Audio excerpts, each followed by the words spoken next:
Hello guys, welcome back to my channel. എല്ലാവർക്കും ഹൽദീൻ്റെ video ഇഷ്ടപ്പെട്ടു എന്ന് വിചാരിക്കുന്നു. കാരണം അത്യാവശ്യം നല്ല റെസ്പോൺസ് അതിന് കിട്ടി, കുറേ നല്ല കമൻസും കണ്ടു. എല്ലാവർക്കും താങ്ക് യു.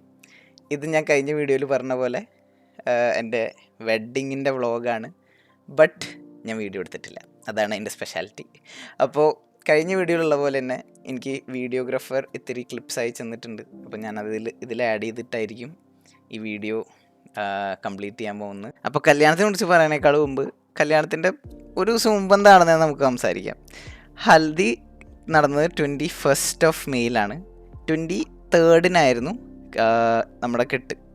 അപ്പോൾ 22 എന്താ പറ്റിയെന്ന് പറഞ്ഞു കഴിഞ്ഞാൽ നമുക്ക് രാത്രി 5 മണിയോടെ ചെക്ക് ഇൻ ചെയ്യണമായിരുന്നു ഹോട്ടലിൽ.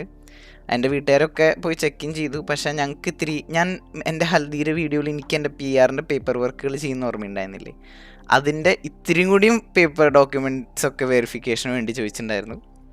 അപ്പം ഞാൻ കല്യാണ തലേന്ന് ഇരുന്ന് ഫുള്ള് തീ തിന്നുകൊണ്ടിരിക്കുക, കാരണം ഡോക്യുമെൻറ്റേഷനൊന്നും തെറ്റാൻ പാടില്ലല്ലോ. അപ്പം ഞാനും മാമനും അന്യും പിന്നെ മാമൻ്റെ വൈഫ് താരാൻ്റെയും എല്ലാവരും കൂടി ഞങ്ങൾ വീട്ടിലിരുന്ന് ഫുള്ള് ഡോക്യുമെൻറ്റേഷൻ കംപ്ലീറ്റ് ചെയ്യായിരുന്നു. നമ്മൾ ഓൾമോസ്റ്റ് ഗുരുവായൂർ എത്തിയപ്പോൾ 9 മണി കഴിഞ്ഞു രാത്രി. അപ്പോൾ എന്താ പറ്റിയെന്ന് പറഞ്ഞാൽ പിറ്റേ ദിവസം കാലത്ത് 2:30 ബ്യൂട്ടീഷ്യൻ വരും. അപ്പോൾ നമ്മൾ 9:30 എത്തി, ഫുഡൊക്കെ കഴിച്ച് നമ്മൾ കിടക്കാൻ പോയപ്പോൾ ഓൾമോസ്റ്റ് ഒരു 1 മണിയായി. 1 മണി കഴിഞ്ഞു. അപ്പോൾ നമുക്ക് ഒരു മണിക്കൂർ മാത്രം ഉറക്കം കിട്ടിയിട്ടുണ്ടായിരുന്നുള്ളൂ. 1 to 2 hours ഉള്ളിൽ മാത്രമേ ഞങ്ങൾക്ക് രണ്ടുപേർക്കും ഉറക്കം കിട്ടിയിട്ടുണ്ടായിരുന്നുള്ളൂ, ബ്രൈഡിനും ഗ്രൂമിനും. ഇതിൻ്റെ ഇടയിൽ എന്താ വേറെ പ്രശ്നം പറ്റിയെന്ന് പറഞ്ഞു കഴിഞ്ഞാൽ ക്യാമറമാന്മാർ 5 പേര് വരുന്ന പറഞ്ഞിട്ടുണ്ടായിരുന്നത്. പക്ഷേ അപ്പോൾ നമ്മൾ 5 പേർക്കുള്ള 5 ബെഡുള്ള റൂമാണ് ബുക്ക് ചെയ്തത്. പക്ഷേ അവർ ലാസ്റ്റ് 8 പേര് വന്നു. അപ്പോൾ നമുക്ക് നമ്മൾ വിചാരിച്ചോ 3 പേരുടെ കേസല്ലേ, നമുക്ക് വേറെ റൂം കിട്ടുമല്ലോ. അന്ന് ദിവസം നമുക്ക് ഗുരുവായൂരിൽ ഒരൊറ്റ റൂം കിട്ടിയില്ല. നമ്മളവിടെ കുറേ ഹോട്ടലിൽ നോക്കി, ഒരൊറ്റ റൂം കിട്ടാണ്ടായിരുന്നില്ല. നമ്മൾ ഇത്തിരി നമ്മൾ നിന്നോടത്തു നിന്ന് ഒരു 5-6 കിലോമീറ്റർ ദൂരെയാണ് നമുക്ക് വേറൊരു ഹോട്ടൽ, ഒരു സ്യൂട്ടാണ് കിട്ടിയത്. അതും സാധാ ഒരു റൂമായിട്ടുണ്ടായിരുന്നില്ല, ഒരു സ്യൂട്ടായിട്ട് മാത്രമേ അവരുടെ ബാക്കി ഒരു റൂം ബാക്കി ഉണ്ടായിരുന്നുള്ളൂ. അപ്പോൾ അത് ബുക്ക് ചെയ്തു.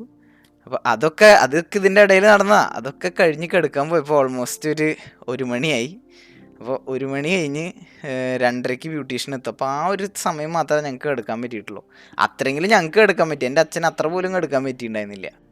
അപ്പോൾ ഓൾമോസ്റ്റ് ഒരു 2:30-2:45 ആയപ്പോഴേക്കും ബ്യൂട്ടീഷ്യനൊക്കെ വന്നിട്ടുണ്ടായിരുന്നു. അന്നൊക്കെ ഉറക്കം തൂങ്ങി ചാവായിരുന്നു കേട്ടോ അതിൻ്റെ ഇടയിൽ. പിന്നെ അന്നേരം കഴിഞ്ഞ് 3 നേരം കഴിഞ്ഞപ്പോഴേക്കും അമ്മേരെ മേക്കപ്പ് സ്റ്റാർട്ടായി. അമ്മ ഈ ഇട്ട സാരിക്കൊരു പ്രത്യേകത ഉണ്ട് കേട്ടോ, അത് ഞാൻ എന്തായാലും വീഡിയോയിൽ പറയാം. പിന്നെ എന്നെ എത്തി നേരം കഴിഞ്ഞപ്പോഴേക്കും അവർ പെട്ടെന്ന് തന്നെ എന്തൊക്കെയോ മൂത്ത് വെച്ച് എന്നെ സൈഡാക്കി ഇരുത്തി.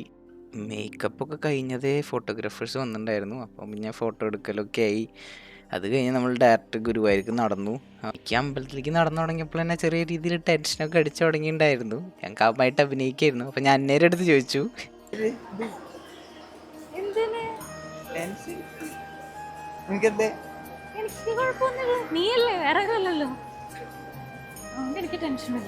ദൈവത്തിന് തിരക്കിൻ്റെ ഇടയിൽ മിസ്സാവണ്ടെന്ന് ചോദിച്ചിട്ട് പാപ്പനൊക്കെ കൈയൊക്കെ പൊക്കിയിട്ടാട്ടോ പ്രാർത്ഥിച്ചോടനെ. ഈ താലിയൊക്കെ കിട്ടുമ്പോൾ കൈ വിറയ്ക്കുന്നു കേട്ടിട്ടുണ്ട്. എനിക്കങ്ങനെ വേറെ ഒന്നും ഉണ്ടായിരുന്നില്ല കേട്ടോ. ഞാൻ ഭയങ്കര കാമായിട്ട്, എനിക്കങ്ങനെ വലിയ പ്രശ്നമായിട്ടൊന്നും തോന്നിയില്ല. പിന്നെ ഇന്നലെ അമ്മ പറഞ്ഞിട്ടുണ്ടായിരുന്നു ഇങ്ങനെ കെട്ടണം എന്നൊക്കെ. അപ്പോൾ അതൊക്കെ വെച്ചിട്ട് ഒറ്റ ഇതിൽ തന്നെ ഒരു സമയം കളയാതെ പെട്ടെന്ന് തന്നെ കിട്ടി. പിന്നെ ഞാൻ ശ്രദ്ധിച്ച വേറൊരു കാര്യം എന്ന് പറഞ്ഞാൽ എന്താന്ന് പറഞ്ഞാൽ, പിന്നെ ഇത്തിരി കെട്ടൊക്കെ കഴിഞ്ഞ് കഴിഞ്ഞാൽ പിന്നെ ഫുൾ ഫോട്ടോഗ്രാഫേഴ്സ് പറയണ പോലെയാണ്. മാലൂരു ഇതൊന്നുകൂടിയും ചെയ്യൂ, താലി ഇങ്ങനെ ഇതിങ്ങനെ, പിന്നെ ഫുൾ ഫോട്ടോഗ്രാഫേഴ്സ് പറയണ പോലെ. നമ്മൾ ഓക്കെ നമുക്കിനി ഫാമിലിയുടെ കൂടെ അങ്ങനെ ഇരിക്കാൻ സംസാരിക്കാം, അതൊന്നും അല്ല കേട്ടോ. പിന്നെ ഫുള്ള് ഫോട്ടോഗ്രാഫേഴ്സ് ഇങ്ങനെ നിൽക്കാൻ പറയും, അങ്ങനെ നിൽക്കാൻ പറയും, ഓടാൻ പറയും. ഇതേരം കഴിഞ്ഞപ്പോഴേക്കും അന്നയ്ക്ക് ഇന്നലെ ഉറങ്ങാൻ പറ്റാത്തതിൻ്റെ നല്ല ക്ഷീണം മൂത്ത് കണ്ടു തുടങ്ങിയിട്ടുണ്ടായിരുന്നേ. അത് ശരിക്കും വീഡിയോയിലും കിട്ടി. ആഹാ അയ്യവ, അതെന്ന് വെച്ചാൽ ക്യാമറമാൻ സ്ലോ മോഷനിൽ എടുത്ത കേട്ടോ ഗൈസ്. അപ്പോൾ നമുക്ക് ഹൽദിയുടെ സെയിം ആൾക്കാരാണ് വന്നിട്ടുണ്ടായിരുന്നത്. അറൗണ്ട് 25 പീപ്പിൾ ഉണ്ടായിരുന്നു. അപ്പോൾ ഇവരുടെ കൂടെ ഒക്കെ ഫോട്ടോഷൂട്ട് കഴിഞ്ഞത് ബ്രേക്ക്ഫാസ്റ്റ് നമ്മൾ പഴയടെന്ന് പറഞ്ഞ സ്ഥലത്ത് പറഞ്ഞിട്ടുണ്ടായിരുന്നു. ബ്രേക്ക്ഫാസ്റ്റ് അല്ല, ശരിക്കും ലഞ്ചാണ് പറഞ്ഞിട്ടുണ്ടായിരുന്നത്. പക്ഷേ ഫോട്ടോഗ്രാഫിയൊക്കെ കഴിയാറാകുമ്പോഴേക്കും എല്ലാവർക്കും വിശന്നു. ഞങ്ങൾക്കൊക്കെ വയ്യാണ്ടായി വിശന്നിട്ട്. അപ്പോൾ നമ്മൾ ലഞ്ച് പാക്ക് ചെയ്തിട്ട് ബ്രേക്ക്ഫാസ്റ്റ് അവിടെ ഓർഡർ ചെയ്തിട്ട് നമ്മൾ ബ്രേക്ക്ഫാസ്റ്റ് കഴിച്ച് കഴിഞ്ഞത് അന്ന ബ്യൂട്ടീഷ്യൻ്റെ അടുത്ത് തിരിച്ചു പോയി മറ്റേ മന്ത്രകോടി എടുക്കാൻ. പിന്നെ ഞാനൊരു കുർത്തി എടുക്കാനും പോയി. അത് കഴിഞ്ഞത് പിന്നെ അന്നേനും മാറിക്കൊണ്ടുപോയി വേറെ കുറേ ഫോട്ടോസ് എടുപ്പിക്കലും പിന്നെ അമ്മേനെയും ലിച്ചുവിനും കൊണ്ടും ഒക്കെ എന്തോ വീഡിയോയിൽ കുറേ സംസാരിപ്പിക്കലൊക്കെ ഉണ്ടായിരുന്നു. അപ്പോൾ ഈ വീഡിയോസ് ഒന്നും ഇതുവരെ അപ്ലോഡ് ചെയ്യാത്ത എന്താന്ന് പറഞ്ഞാൽ അത് എഡിറ്റ് ചെയ്ത് ഇതുവരെ കിട്ടിയിട്ടില്ല.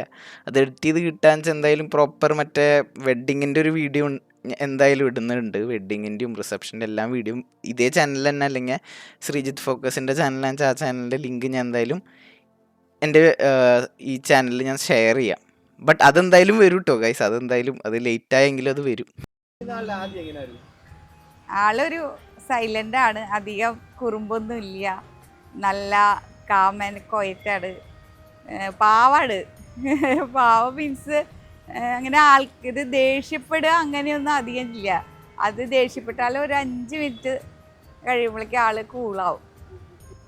അപ്പോൾ ഒരാൾ പുതിയത് കിട്ടിയപ്പോൾ നമുക്കും സന്തോഷം തോന്നി. ഇനി അവനെ നോക്കാനും അവളെ നോക്കാനും അങ്ങോട്ട് ഒരാളായില്ല.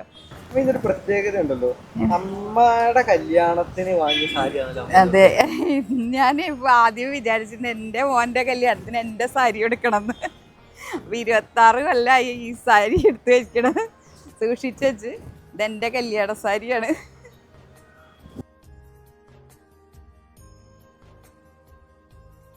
അടുത്തേക്കുമ്പോ ഇങ്ങനെ പറയണമെന്നൊരു സംശയമുണ്ട്.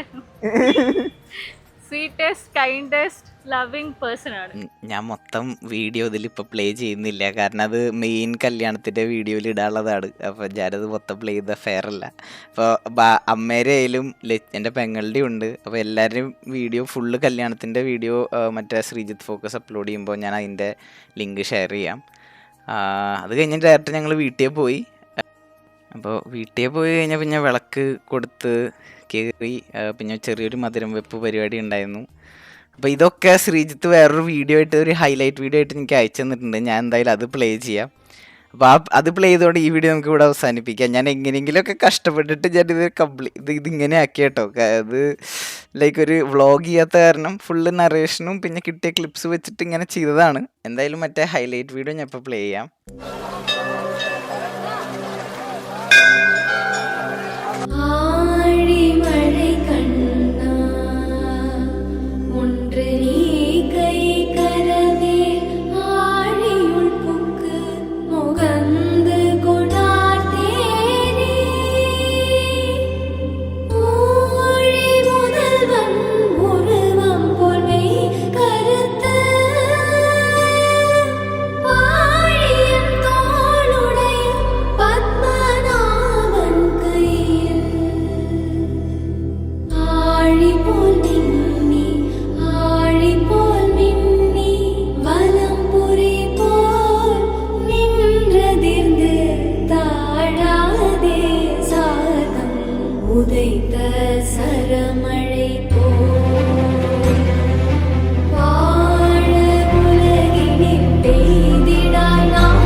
ചാൻ്റെ വെഡിങ് എന്ന് വെച്ചാൽ ഇത്ര പെട്ടെന്ന് നടക്കുന്ന ഒരിക്കലും എക്സ്പെക്ട് ചെയ്തിട്ടില്ല, ഒട്ടും എക്സ്പെക്ട് ചെയ്തിട്ടില്ല. പെട്ടെന്ന് ഈ ഡിസംബറിലാണ് പറഞ്ഞ ചാൻ്റെ കല്യാണിരിക്കുന്നത്. അപ്പോൾ പെട്ടെന്ന് പറഞ്ഞപ്പോൾ ഞാൻ ഷോക്കിലാന്നു. എനിക്ക് എന്താ പറഞ്ഞില്ല, സത്യം പറയല്ലോ, എനിക്ക് കരച്ചിലാ വരുന്നത്. പക്ഷെ കരയാനും പറ്റില്ല, എന്നുവെച്ചാൽ മേക്കപ്പ് പോവും. അപ്പോൾ ഭയങ്കര സന്തോഷമുണ്ട്, ഭയങ്കര എക്സൈറ്റ്മെന്റ് ഉണ്ട്.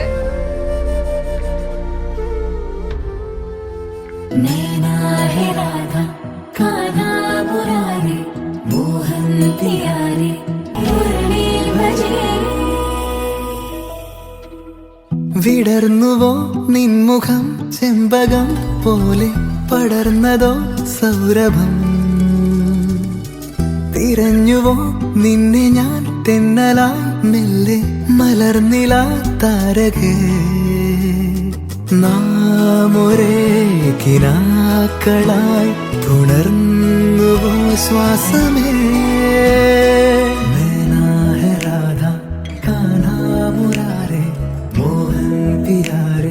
മുരളി ഭജേ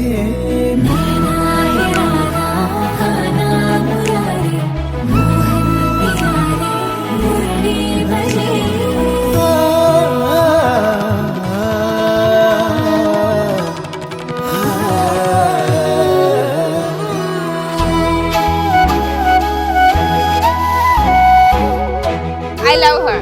എനിക്ക് ഒരു ചേച്ചിയില്ലാത്ത വിഷമമുണ്ടായിരുന്നു. അന്നാമ്മ വന്നപ്പോൾ എല്ലാം കംപ്ലീറ്റ് ആയി. എനിക്ക് എൻ്റെ ചാറ്റിനേക്കാളും കൂടുതൽ അന്നാമ്മേനെ ഇഷ്ടം.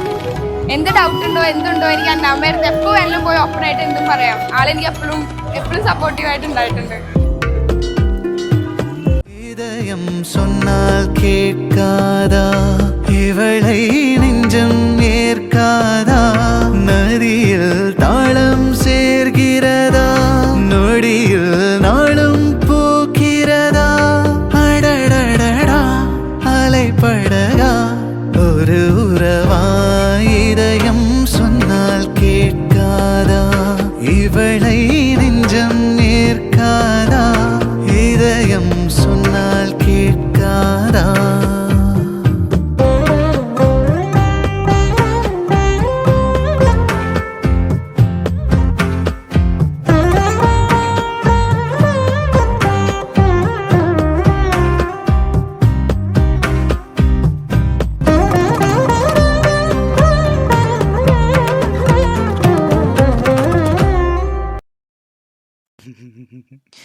അതായിരുന്നു ഗൈസ് കല്യാണത്തിൻ്റെ ഹൈലൈറ്റ് വീഡിയോ. ഇവർ ഒറ്റ ദിവസത്തിൽ കാലത്ത് വന്ന് മറ്റേ കല്യാണത്തിൻ്റെ അന്ന് വീഡിയോ എടുത്തിട്ട് പിറ്റേ ദിവസം റിസപ്ഷനിൽ ഈ സാധനം പ്ലേ ചെയ്യാനുള്ള രീതിയിൽ അവർ പെട്ടെന്ന് തന്നെ എഡിറ്റ് ചെയ്ത് തന്ന ഒരു ഹൈലൈറ്റ് വീഡിയോ ആണ് കേട്ടോ ഇത്.